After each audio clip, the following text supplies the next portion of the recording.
Hello hi అండి అందరికీ నమస్తే. Welcome back to my channel కొత్త ప్రదేశాలు కొత్త రుచులు. నేను మీ వాసవి. ఈరోజు నేను మీ అందరి కోసం పచ్చిమిరపకాయలతో నిల్వ పచ్చడి తీసుకొచ్చాను. ఇది మన టమాటా ఆవకాయ పచ్చడి లాగా 1 year వరకు కూడా నిల్వ ఉంటుంది. ఇది చారుతో కానీ పప్పుతో కానీ కర్డ్ రైస్తో కానీ తింటే చాలా బాగుంటుంది. ఈ పచ్చడిని పక్కా కొలతలతో ఎక్కువ రోజు నిల్వ ఉండేలా చేయడానికి ఈ వీడియోని స్కిప్ చేయకుండా చూడండి. ఈ వీడియో మీకు నచ్చినట్లయితే లైక్ చేయండి, షేర్ చేయండి. ఎవరైనా నా ఛానల్ని ఫస్ట్ టైం చూస్తున్నట్లయితే వెంటనే నా ఛానల్ని సబ్స్క్రైబ్ చేసుకోండి. దాంతో పాటుగా పక్కనే ఉన్న బెల్ ఐకాన్ని యాక్టివేట్ చేస్తే నేను ఏ వీడియో అప్లోడ్ చేసినా మీకు వెంటనే నోటిఫికేషన్ వస్తుంది. లేట్ చేయకుండా ఈ పచ్చడి ఎలా చేయాలో చూసేద్దాం రండి. ఈ పచ్చడి కోసం నేను పచ్చిమిరపకాయలని నీట్గా వాష్ చేసుకొని క్లాత్తో తుడిచి తడి లేకుండా ఆరబెట్టుకున్నాను. ఇప్పుడు ఈ పచ్చిమిరపకాయలన్నిటినీ మధ్యలో ఇలా ఒక లైన్లో కట్ చేసుకొని పక్కన పెట్టుకుంటున్నాను. స్టవ్ మీద ప్యాన్ పెట్టుకొని అందులో 3 స్పూన్స్ జీలకర్ర, 3 స్పూన్స్ ఆవాలు, 3 స్పూన్స్ సోంపు, 1/2 స్పూన్ మెంతులు, 1/2 స్పూన్ వాము వేసుకొని ఫ్రై చేసుకుంటున్నాను. నా దగ్గర వాము లేదండి, వాము పౌడర్ మాత్రమే ఉంది, అందుకని దాన్నే యూజ్ చేస్తున్నాను. ఇవన్నీ ఫ్రై అయ్యాక చల్లార్చి మిక్సీ జార్లోకి తీసుకొని పౌడర్ చేసుకుంటున్నాను.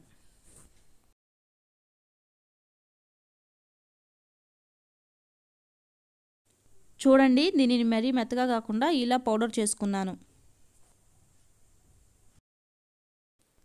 ఇప్పుడు నేను ఇందులో 2 స్పూన్స్ ఉప్పు వేసుకుంటున్నాను. మీకు కావాలంటే మీ టేస్ట్కి తగినట్టు యాడ్ చేసుకోవచ్చు. అలాగే 1/2 స్పూన్ పసుపు,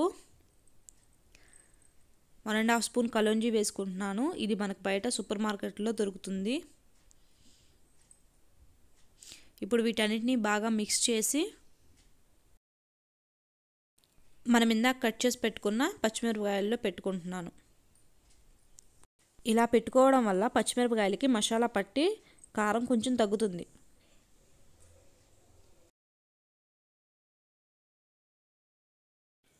చూడండి, నేను తీసుకున్న పచ్చిమిరపకాయలన్నిటికీ ఇలా మసాలా పట్టించాను. ఇప్పుడు నేను ఇందులో 4 మీడియం సైజు వెల్లుల్లిని వేసుకుంటున్నాను. మీకు కావాలంటే ఎక్కువ కూడా వేసుకోవచ్చు.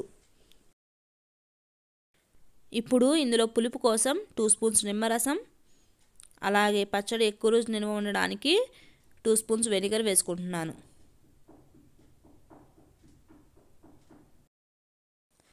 ఇప్పుడు నేను ఇందులో టేస్ట్ కోసం చిన్న అల్లం ముక్కను దంచి వేసుకుంటున్నాను. మీకు అవసరం లేదనుకుంటే వదిలేయచ్చు. ఇప్పుడు నేను వీటన్నిటిని కలిపి బాగా మిక్స్ చేసుకుంటున్నాను.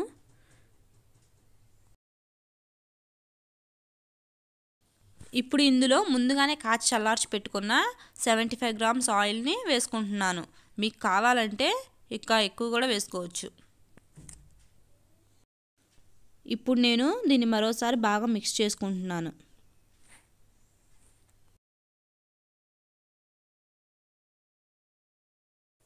ఇలా మిక్స్ చేసుకున్న దీన్ని ఒక ప్లాస్టిక్ డబ్బాలోకి పెట్టుకుంటున్నాను. ఇలా డబ్బాలో పెట్టుకున్న ఈ పచ్చడిని ఒక 1 వీక్ ఎండలో పెట్టుకుంటే పచ్చడి త్వరగా మాగిపోతుంది.